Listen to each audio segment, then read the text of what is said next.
গুরুত্বপূর্ণ খবর দর্শক। দূতাবাসে রাষ্ট্রপতির ছবি পুনঃস্থাপনে আইনি নোটিশ। কয়েকদিন আগে আপনারা জানেন যে এক রাতের মধ্যে তড়িঘড়ি করে রাষ্ট্রপতি মোহাম্মদ শাহাবুদ্দিনের ছবি অপসারণ করা হয়েছিল। এই ব্যাপারে একটা চিঠিও পাওয়া গিয়েছিল। রাষ্ট্রপতি মনোকষ্টে একটা চিঠি লিখেছেন, বলেছেন তিনি তো সাংবিধানিক সমস্ত ধারা উপধারা অনুযায়ী তার যে দায়িত্ব, সেই দায়িত্ব তিনি পালন করে যাচ্ছেন। তাহলে কেন এইভাবে তাকে অপমান করা হলো? এটা আরো কৌশলে করা যেত। এটা ৩-৪ দিন আগের কথা। এরকম একটা চিঠি দেখা গেল জুলকারনাইন সায়ের এটা প্রকাশ করেছে। এখন দেখা যাচ্ছে যে বিদেশে অবস্থিত বাংলাদেশ মিশন, হাই কমিশন ও দূতাবাসগুলোতে রাষ্ট্রপতির ছবি পুনঃস্থাপনের দাবিতে পররাষ্ট্র মন্ত্রণালয়কে আইনি নোটিশ পাঠানো হয়েছে। রোববার ডাকযোগে এই নোটিশ পাঠান সুপ্রিম কোর্টের আইনজীবী মোহাম্মদ মাহমুদুল হাসান।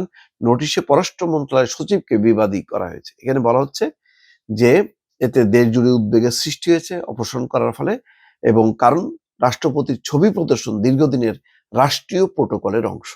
দেখা যাক এখন ফরেন মিনিস্ট্রি কি উত্তর দেয়।